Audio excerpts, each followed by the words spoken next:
Hey traders, Jason here from Levitt Brothers. So from my vantage point, the market is making less sense. Okay, we've gone through a period where breadth was weak or declining or not really supportive of the market gains, but because the large cap tech stocks were doing so well, the indexes did well. But now some of those large cap tech names are actually falling off, and yet the market still continues to do well overall. So I don't know how the math works out. Somehow, some way, however the indexes are calculated and however money is rotating around but beneath the surface, it's working out perfectly because things aren't really making sense, yet the indexes keep going up. So this is one of those videos where I can consider it kind of a just like getting inside my head, and this is just what my random thoughts are. So what I'm going to do is I'm going to look at the S&P and I'm going to go through a bunch of stocks just to show you what I'm looking at and to show you why I'm not totally on board with what I see here. And what I mean by what I see here is the market just made new highs just yesterday. Okay, the S&P and Nasdaq made new all-time highs, and then the Russell is also at a 52-week high. So let me show you what I mean. All right, so here's the S&P 500. Since the late October low, it's just been up, up, up, up, up. There was a pause here, beginning of December, end of November.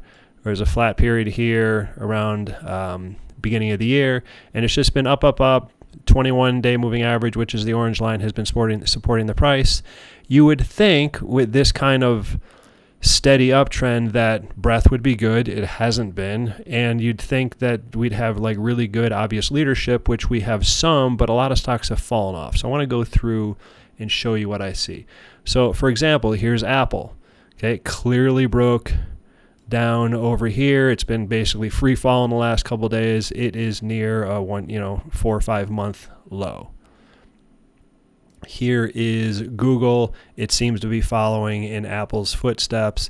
We have support isn't, in this case, support is a zone, not really an exact line, but you can see how support near 136, gap down, sold off yesterday, and adding to its losses today. The stock's at like a 3-month low. Okay, Tesla's been very weak for a while.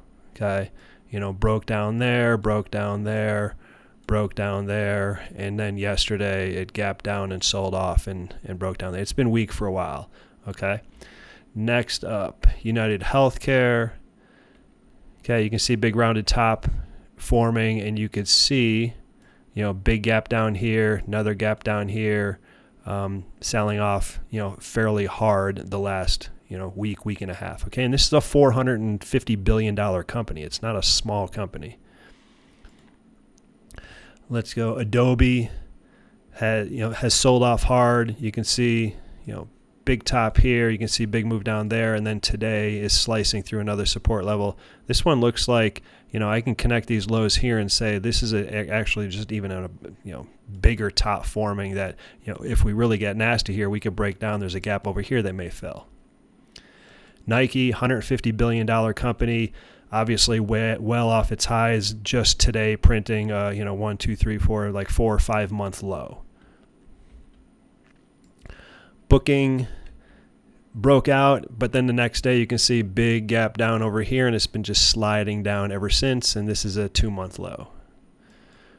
Shopify, same thing, broke out, big gap down, earnings, been sliding down, 2-month low. Palo Alto Networks, huge gap down after earnings. The CEO is stepping down, or I think going into retirement.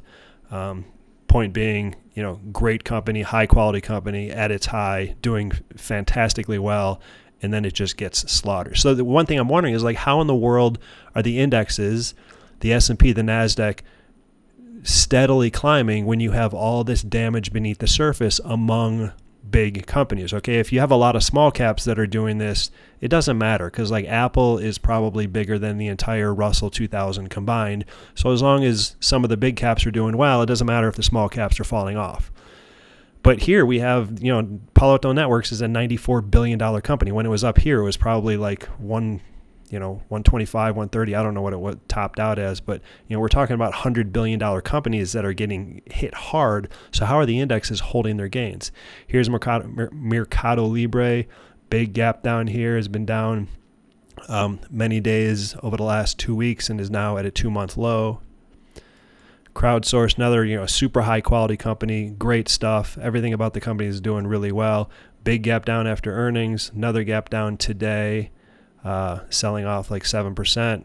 It's follow through here and it gets it at a 2-month low. Workday, another high quality company, gap down over here, another gap down yesterday, currently sitting at a 3-4 month low. Snowflake, another high quality company at highs, huge gap down after earnings, boom, follow through to the downside. Again, how are the indexes going up and how are they doing so well when so many stocks beneath the surface, so many big companies beneath the surface are doing so poorly? Team, gap down here after it fell, consolidate, breaking down again. Charter Communications was trending down already. Then you can see the big gap down at the beginning of February. I mean, this is a $40 billion company. Okay, when it was up here, it was close to $100 billion. So this isn't a small company. This isn't like a little tech stock that doesn't have a proven business model. This is a well-established, high-quality company that's was worth $100 billion, and now it's been cut in half. ZS, you can see big gap down over here, rallies back, and then gaps down again and down 3 days in a row. Now sitting at a 3-month low. MDB down hard after printing a new high, tried to bounce. Gap down today. Today it's down like 7.5%. Take Two, big gap down as you can see, and it's like maybe there was a little bit of a relief bounce there, but it's been all downhill since then. DT, $14 billion company, obviously gotten crushed. You got big gap down over here in early February. It's been down ever since. Twilio, trend lines are not going to be very good here, but we got rally up, consolidation pattern, finish the day here, then gaps down huge, drops day after day after day, bounce, and now it's back down towards the low. A couple more of these I'll go through. Elastic, huge gap down last Friday, broke several trend lines, broke several moving averages. Roku, still a $9 billion company, and you can see big gap down mid-February. SoFi, big gap down today, big sell-off, 14%. GLBE, big gap down last week, or maybe the week before, tried to bounce, came back. So again, here's the S&P 500. These are not small companies. These are like well-established, fairly high-quality companies. Most of them are super high quality. A couple of them maybe debatable, but how in the world are so many of them doing so poorly, big gap downs, and yet the S&P 500 just continues to go up? And then the NASDAQ chart looks very similar to this.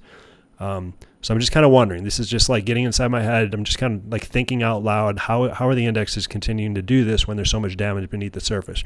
At first, breadth was not supporting the gains, and that's because as long as the big caps do well, then it doesn't matter what the small caps do, because a couple big caps cancel out all the small caps. So that was you can have a market that goes up in the face of declining internals. It typically doesn't last long, but it's possible. The math says it's possible.